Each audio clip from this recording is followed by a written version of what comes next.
ಪ್ರಿಯ ಭಗವದ್ಭಕ್ತರೇ, ಶ್ರೀಮದಾಚಾರ್ಯರು ಪ್ರತಿಷ್ಠಾಪಿಸಿದ ಉಡುಪಿಯ ಬಾಲಗೋಪಾಲಕೃಷ್ಣಗೆ ಪ್ರತಿನಿತ್ಯ ಪ್ರಾತಃ ಕಾಲದಿಂದ ರಾತ್ರಿಯವರೆಗೆ 16 ಪೂಜೆಗಳು ಸಲ್ಲುವುದು. ಈ ಪೂಜೆಗಳಲ್ಲಿ ಏಕಾಂತ ಸೇವೆ ಪೂಜೆ ಅಥವಾ ಶಯನೋತ್ಸವ ಪೂಜೆಯು ದಿನದ ಕೊನೆಯ ಪೂಜೆ. ರಾತ್ರಿ ಸಲ್ಲುವ ಕೊಳಲು ಸೇವೆಯ ನಂತರ ಶ್ರೀಕೃಷ್ಣನ ಉತ್ಸವ ಮೂರ್ತಿಯನ್ನು ಯತಿಗಳು ಪಲ್ಲಕ್ಕಿಯಿಂದ ಎತ್ತಿ ತಂದು ಕೃಷ್ಣನ ಗರ್ಭಗೃಹದ ಒಳಗೆ ಇರಿಸುವರು. ಅಲ್ಲಿ ಮಂಗಳಾರತಿ ಬೆಳಗಿದ ನಂತರ ಶ್ರೀಕೃಷ್ಣನ ಉತ್ಸವ ಮೂರ್ತಿಯನ್ನು ಗರ್ಭಗೃಹದ ಪಕ್ಕದಲ್ಲಿ ಇರುವ ಕೋಣೆಗೆ ತಂದು ತೂಗು ಹಾಕಿರುವ ಚಿನ್ನದ ತೊಟ್ಟಿಲಲ್ಲಿ ಹಾಸಿಗೆಯ ಮೇಲೆ ಮಲಗಿಸಲಾಗುವುದು.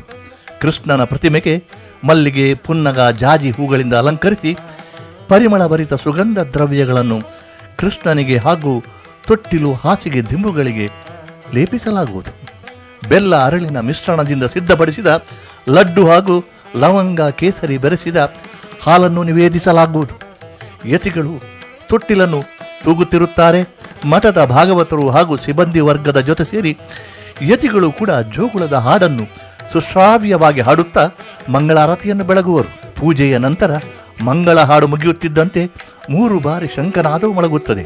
ಮಾತೆ ಯಶೋದೆಯು ಪುಟ್ಟ ಕೃಷ್ಣನನ್ನು ಜೋಜೋ ಶ್ರೀಕೃಷ್ಣ ಪರಮಾನಂದ ಎಂದು ಜೋಗುಳದ ಮಾಧುರ್ಯದಲ್ಲಿ ತೇಲಿಸಿ ಮಲಗಿಸುವಂತೆ ಶ್ರೀಕೃಷ್ಣ ಮಠದಲ್ಲಿ ಉಡುಪಿಯ ಕೃಷ್ಣನ ಶಯನೋತ್ಸವ ಬಹು ಸಂಭ್ರಮದಲ್ಲಿ ನೆರವೇರುತ್ತದೆ.